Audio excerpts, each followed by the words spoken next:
திருவள்ளூர் மாவட்டம் கும்மிடிப்பூண்டியில் பிரபல ரவுடி படுகொலை செய்யப்பட்டதும் அதன் பகீர் பின்னணியும் பெரும் பரபரப்பை ஏற்படுத்தி இருக்கிறது. இது குறித்து பார்க்கலாம் விரிவாக.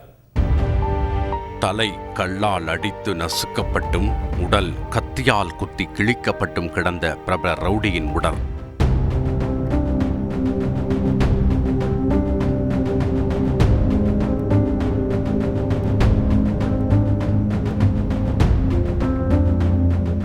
சம்பவ இடத்திற்கு சென்ற போலீசார் சடலத்தை கைப்பற்றி ரவுடியை அடையாளம் கண்ட நிலையில் தனிப்படை அமைத்து விசாரணையை முடுக்கிவிட்டனர்.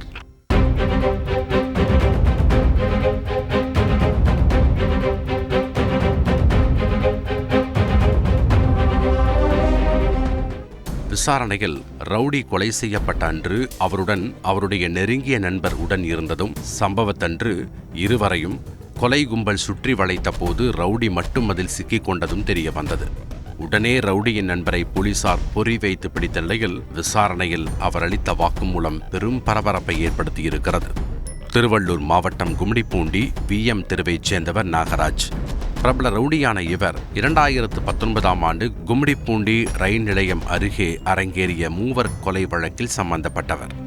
காதல் மனைவியுடன் திருச்சியில் தங்கியிருந்த நாகராஜ் இந்த கொலை வழக்கில் ஆஜராவதற்காக சில நாட்களுக்கு முன்புதான் கும்மிடிப்பூண்டி வந்ததாக கூறப்படுகிறது. இந்த நிலையில் நாகராஜின் நெருங்கிய நண்பரான கும்மிடிப்பூண்டி கரிமேடு பகுதியைச் சேர்ந்த விவேக் என்பவர் 2 நாட்களுக்கு முன்பு சிப்காட் அடுத்த சிறு புழல்பேட்டை பகுதியில் உள்ள தன் முதல் மனைவியின் வீட்டிற்கு சென்றிருக்கிறார். அங்கு கணவன் தன்னை ஏமாற்றி 2வது திருமணம் செய்து கொண்ட ஆத்திரத்தில் இருந்திருக்கிறார் விவேக்கின் முதல் மனைவி. உடன் பெண்ணின் சகோதரர்களான மைத்துனர்கள் மூவரும் கடும் கோபத்தில் இருந்திருக்கிறார்கள். இந்த நிலையில் அங்கு சென்ற விவேக்கை அவரின் மைத்துனர்கள் மூவரும் அடித்து விரட்டியடிக்கவே விரக்திக்குள்ளான விவேக் இதனை தன் நண்பனான ரவுடி நாகராஜுக்கு போன் போட்டு தெரிவித்திருக்கிறார். உடனே நண்பனுக்காக சிப்காட் பகுதிக்கு வந்த நாகராஜை விவேக் மது அருந்து அழைத்துச் சென்ற நிலையில் தனக்கு நேர்ந்த அவமானத்தை கொட்டி தீர்த்து நாகராஜை வெறியேற்றியிருக்கிறார்.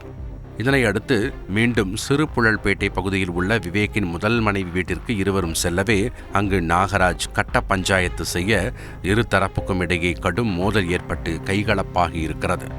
ஒரு கட்டத்தில் விவேக் தப்பி ஓட பின்னாலேயே நாகராஜும் ஓடிவர விவேக்கின் மைத்துனர்களான சகோதரர்கள் கிருஷ்ணா, கருணா, சாம்பசிவம் ஆகிய மூவரும் துரத்தி அடித்திருக்கின்றனர். இதில் விவேக் தப்பிவிட மூவரிடமும் ஒற்றை ஆளாக சிக்கிக் கொண்ட நாகராஜுக்கு நேர்ந்த நிலைமையே இந்த கோரம்.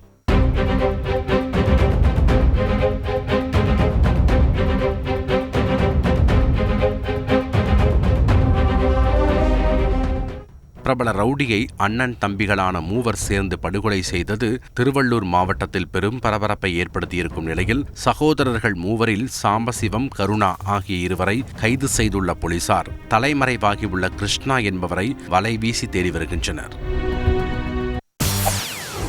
செய்திகளை உடனுக்குடன் தெரிந்து கொள்ள உடனே சப்ஸ்கிரைப் பண்ணுங்க.